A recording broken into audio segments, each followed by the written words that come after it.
Episode 4 Novel Pernikahan Dadakan by Aisyah Stories. Selamat menonton. Assalamualaikum, ucap Rian bersamaan dengan ia menutup pintu. Heningnya suasana membuat Rian menyipit. Tidak biasanya Safa diam dan abai saat ia pulang. Setelah menikah, gadis itu selalu menyambut kepulangannya meski kadang dengan wajah datar. Tapi siang ini berbeda, sehingga membuat Rian terasa asing di penthouse-nya sendiri. Ia menghampiri minibar untuk meneguk air, membasahi tenggorokannya yang tiba-tiba saja terasa begitu kering, hingga selembar nota berwarna biru yang sengaja Safa tempelkan di tudung saji memperjelas semuanya. Saya minta maaf karena tidak ada saat Bang Rian pulang. Oh ya, makan siangnya sudah saya siapkan di bawah tudung saji. Selamat menikmati, dari Safa. Usai membaca, Rian meremas kuat nota tersebut. Rahangnya terkatup rapat. Ada sesal yang perlahan lindap hingga membuat pria itu sangat tidak nyaman. Kamu bahkan tidak memberitahuku kemana kamu pergi dan dengan siapa kamu pergi, gumam Rian. Azan maghrib baru saja siap berkumandang. Usai menyerahkan helmet dan berpamitan kepada Carla, gadis itu lekas berlari kecil memasuki gedung mewah yang menjadi area tempat tinggalnya 2 bulan belakangan ini. Lantai 21 lebih tepatnya. Safa menarik nafas dalam sebelum menekan sandi untuk membuka pintu di hadapannya. Pelan-pelan ia menutup kembali pintu itu agar tidak menimbulkan suara. Lalu berjinjit dengan hati-hati sambil matanya awas menatap ke sekitar. Berharap Rian yang mungkin saat ini sedang berada di dalam kamar tidak akan menyadari kedatangannya. Namun satu suara mengagetkan Safa. Gagal sudah usahanya. Bagus, maghrib-maghrib tidak ngerti pulang. Katakan, kamu habis dari mana? Suara bariton bernada tinggi membahana memenuhi seluruh ruangan besar itu, membuat Safa terlonjak. Gadis itu kaget setengah mati. Astagfirullah, ucap Safa impulsif bersamaan dengan ludah yang tertelan dengan sendirinya. Jawab, kenapa diam saja? Rian kembali mengulang tanya, tegas, membuat Safa tersentak. Itu saat saya keluar dengan Carla, teman yang hari itu pernah saya ceritakan ke abang. Dengan suara terbata, Safa menyelesaikan jawabannya. Tidak disangka ternyata kalimat tadi justru semakin menyulut emosi Rian. Lalu kenapa sampai kamu menonaktifkan ponsel jika memang pergi hanya dengan Carla? Kamu pikir saya percaya dengan semua alasanmu itu? Katakan, siapa pria yang kamu temui tadi? Dek, hati Safa terasa tercubit dengan keras, bahkan sampai ia kesulitan mengambil nafas dengan baik. Selama ini bentakan dan wajah merah padam hanya ia dapatkan dari ibu mertuanya. Tapi sore ini sangat berbeda dan terasa sangat jauh menyakitkan. Bahkan ia sampai tidak mampu membela dirinya. Pada akhirnya gadis berhijab segi 4 itu memilih pergi menuju kamarnya. Kebiasaan ngambekan, Rian bergumam di belakang. Ada setitik penyesalan yang mulai merambat ke hatinya setelah melihat wajah pias Safa. Setelah perseteruan beberapa puluh menit yang lalu, Safa memilih mengurung diri di kamar.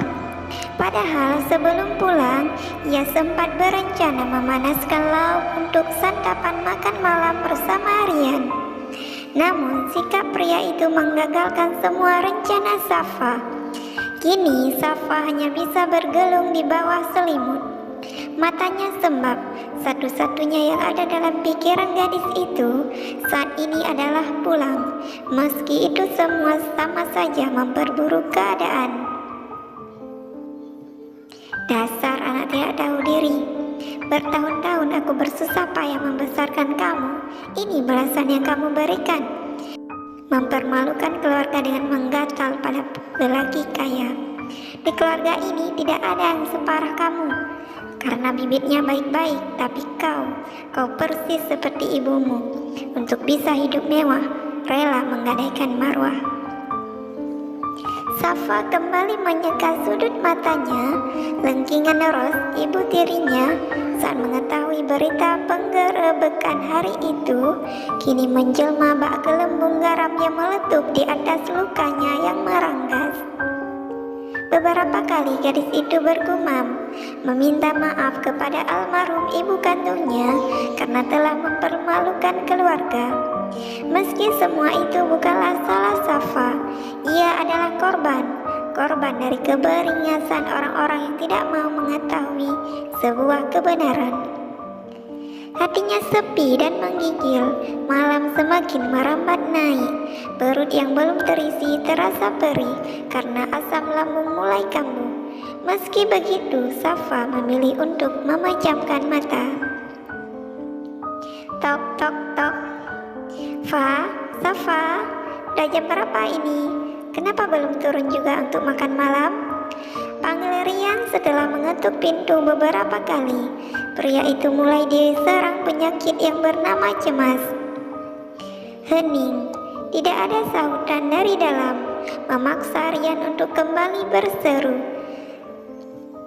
Kali ini dengan nada sedikit naik. Saya tahu kamu lagi ngambek, tapi kamu jangan nyiksa diri kamu sendiri. Tetap harus makan juga karena ngambekan gak mungkin bisa buat perut kenyang. Rian mempertajam pendengaran, ia bahkan sampai menempelkan telinga ke daun pintu. Namun nihil, tidak ada suara apapun yang bisa ia tangkap dari dalam, kecuali detak jantungnya sendiri yang seakan bergemuruh. Lelaki itu semakin merasakan cemas. Safa, abang minta maaf jika menurutmu sikap abang tadi maghrib terlalu berlebihan. Kamu mau kan maafin abang? Hei, lagi Rian berusaha bernegosiasi. 1 detik, 2 detik, 3 detik, keadaan masih tetap sama. Tak ada respon apapun dari Safa. Pria itu mengusap peluhnya yang mulai mengembun. Lapar yang tadi menggerogoti kini menguap entah kemana. Rian mencoba caranya yang terakhir. Kalau kamu gak mau buka, abang akan dobrak sekarang. Beneran nih, abang akan dobrak. Bias sinar matahari lindam menyelinap melalui celah-celah gorden putih yang melambai. Di luar sana, biru langit yang bersih cukup memberi kabar bahwa pagi ini begitu cerah. Safa baru saja keluar dari kamarnya. 2 piring nasi goreng lengkap dengan topping bawang renyah dan ayam goreng telah terhidang di atas meja makan. Selamat pagi, sapa Rian. Pria itu baru saja siap meletakkan 2 jus jeruk ke atas meja. Ada celemek berkarakter kucing membungkus dada bidangnya. Pemandangan pertama kalinya yang gadis itu saksikan selama mereka menikah. Safa menoleh sekilas dengan enggan. Ia membalas sapaan Rian dengan datar dan dingin. Selamat pagi juga. Lantas menarik kursi dan duduk. Semalam kenapa nggak turun? Abang juga sudah panggil Safa beberapa kali, tapi sepertinya Safa sudah tidur. Hehe, ucap Rian sambil melepas celemek lalu menggantungkan di tempat biasa. Oh, ini abang masakin spesial buat kita sarapan. Spesial buat kamu, jus jeruk juga abang yang bikin. Jeruk perasan asli, bukan yang kemasan. Panjang lebar Rian menjelaskan, berharap semua itu dapat mencairkan kebukuan di antara mereka. Namun, hingga nasi di dalam piring masing-masing tersisa setengah, Safa masih enggan untuk bicara banyak. Ia hanya menjawab apa saja yang Rian tanyakan, itu pun dengan kalimat yang pendek-pendek. Setelah Safa merasa sarapannya selesai, gegas ia bangkit untuk membawa piring kotor menuju wastafel. Ia bahkan mengabaikan tatapan penuh selidik dari suaminya. Hal itu membuat Rian menghela nafas kasar. "Fa," cekal Rian saat gadis itu melewatinya. "Kamu kenapa sih? Dari semalam muka kecut terus. Kamu marah sebab abang tegur kemarin? Ya sudah, abang minta maaf." Safa menghela nafas kasar. Bukan hanya Rian, ia pun juga tidak nyaman berada dalam situasi seperti ini. Namun entah mengapa, antara logika dan perasaannya sangat bertolak belakang. Bang Rian tidak salah. Memang saya yang tidak bisa menjadi istri seperti yang Bang Rian harapkan. Saya memang seperti itu, sulit sekali diatur dan tidak suka diatur-atur. Saya yang salah, maaf. Tenang dan menghanyutkan, jawaban Safa membuat Rian kehabisan kata-kata. Pria itu terpasak di tempat. Gagal sudah usahanya pagi ini. Dengan termenggu, Rian menatap Safa yang berlalu. "Tante, kok sepagi ini sudah ada di kantor? Ada apa?" Wati yang hendak masuk ke ruangan anaknya terhenti. Senyum lebar terbit menyambut sapaan Keisha. Seperti biasa, gadis itu selalu tampil kasual dengan surai pirangnya yang penuh gelambang. "Selamat pagi sayang." "Pagi juga tante. Tante mau ketemu Bang Rian?" Keisha kembali mengulang tanya. Tak lupa gadis itu meraih tangan Wati lalu menciumnya dengan takzim. "Iya sayang, ada perhiasan edisi terbaru, mana limited edition lagi. Kamu tahu kan tante, kalau udah jatuh hati pada sesuatu itu, maka wajib tante punya." Jawaban Wati menerbitkan senyuman di bibir Keisha. Ini kesempatan baginya untuk menjerat ibu dari lelaki yang selama ini ia cintai. Tanpa membuang waktu, Keisha membawa Wati ke ruangannya. Meski Keisha tidak tahu berapa jumlah nominal yang dibutuhkan wanita parubaya itu untuk mendapatkan perhiasan yang diinginkan, Keisha tidak mau ambil pusing, karena yang terpenting Wati harus bisa ia jadikan sebagai jembatan untuk menyeberang ke pelukan Adrian. Setelah menyingkirkan Safa tentunya. "Keisha, kamu serius mau beliin tante perhiasan itu? Tapi harganya gak murah loh sayang." Wati begitu sumringah saat Keisha dengan raut wajah serius menawarkan diri untuk mendapatkan set perhiasan incarannya. Padahal untuk mendapatkan barang tersebut tidak sedikit jumlah uang yang harus dikeluarkan. "Serius dong tante, apa sih yang gak buat calon mertua? Masalah harga, tante gak usah khawatir. Keisha akan mendapatkan set perhiasan itu untuk tante, berapapun harganya." Senyum licik mengiringi kalimat manis Keisha. Begitu juga dengan Wati. Wanita itu semakin mantap untuk memisahkan sang putra dari Safa. Tidak perlu diragukan lagi, Keisha benar-benar calon menantu impiannya. Rapat baru saja usai, seluruh staf juga sudah meninggalkan ruangan. Hanya tinggal Rian yang masih sibuk mengamati berkas di tangannya dan Keisha yang pura-pura sibuk sambil sesekali melirik rekan kerjanya itu. Gestur wajah Adrian yang terlalu serius dalam menekur kertas-kertas di tangannya semakin menjerat hati Keisha. Rasanya Keisha bisa gila jika sampai tidak punya kesempatan untuk memiliki Adrian. Rian, seru Keisha saat lelaki itu hendak meninggalkan ruangan tanpa sepatah kata pun. Ia baru saja terperanjat dari hayalan indahnya. Ya, ada apa? Adrian menjeda langkahnya lalu berpaling menatap Keisha.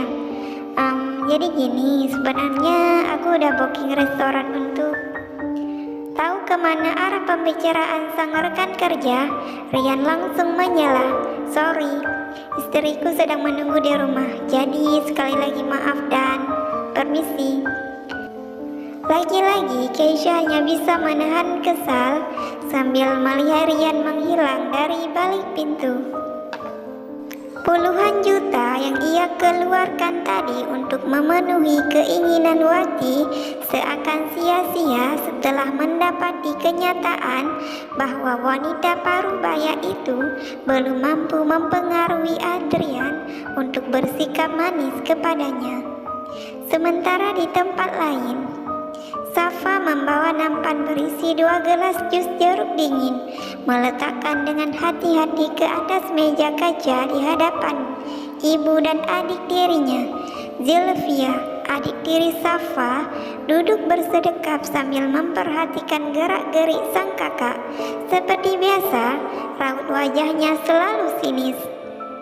Mentang-mentang bersuamikan orang kaya, lupa pulang ke rumah. Harus ibu yang mendatangi rumah suamimu untuk bertemu dengan kamu dan si menantu itu. Sindir Rose, ia menyesap minuman sambil melirik Safa dengan ekor mata. Dan seperti biasa, gadis itu menganggap hanya angin lalu. Sudah biasa, hati Safa sudah kebal dengan sikap ibu tirinya itu. Biasalah bu, macam gak kenal dia aja. Kalau sedang susah aja, pulang ingat rumah, ngajak kita ikutan susah. Tapi giliran udah senang, udah hidup enak kayak gini, menjadilah kacang lupa kulitnya. Safa masih belum menanggapi. Ia menatap Zilvia dengan tatapan tenang sambil menyunggingkan senyuman. Perkara seperti itu bukanlah hal pertama kali bagi anak yang ditinggalkan oleh ibu tercinta karena sang ibu menghadap Ilahi. Sudah sering Safa mendapatkan sikap diskriminatif itu bahkan di depan ayah kandungnya sekalipun. Jadi Safa benar-benar sudah mati rasa, hatinya kebal. Melihat sang kakak tak menjawab apapun, justru terkesan meremehkan, Zilvia bertambah-tambah kesalnya. Tiba-tiba ia terbesit untuk membuat Safa jera. Seperti halnya di rumah, jika Zilvia sudah kesal dan tidak suka, maka jalan untuk membuat hatinya puas adalah dengan membuli. Duh, gatel banget nih tenggorokan. Fa, boleh minta air putihnya nggak? Pinta Via sambil memijat dengan pelan pangkal tenggorokannya. Safa mengangguk tanpa pikir panjang. Lagi pula mereka adalah tamu di rumah suaminya ini. Jadi sudah seharusnya ia memperlakukannya dengan baik. Safa masih terkenang pada apa yang pernah dikatakan Bu Ruby, pemilik rumah jahit Salisa Amara, tempat ia bekerja dulu, bahwa Rasulullah pernah bersabda, hormatilah tamu sampai 3 hari, adapun selebihnya merupakan sedekah. Namun ibarat pepatah, air susu dibalas dengan air tuba. Kebaikan hati Safa justru dimanfaatkan oleh saudara tirinya. Zilvia dengan sengaja menjulur kaki secara tiba-tiba saat Safa hendak menyerahkan gelas berisi air bening kepadanya. Ya Allah, ucap Safa secara impulsif. Ia baru saja tersandung karena juluran kaki Via. Zilvia mengulum senyum mendapati saudara tirinya tersungkur ke atas lantai. Gelas bening yang beberapa detik yang lalu hendak diangsurkan untuk Via kini pecah berderai. Air dan belingnya berhambur membasahi karpet bulu berwarna coklat. Safa menggerakkan gigi juga memilih diam. Matanya menyala menatap Zulfia. Karena sudah kamu jual, dengan senang hati aku pasti akan membelinya, batin Safa sambil bangkit dan meringis.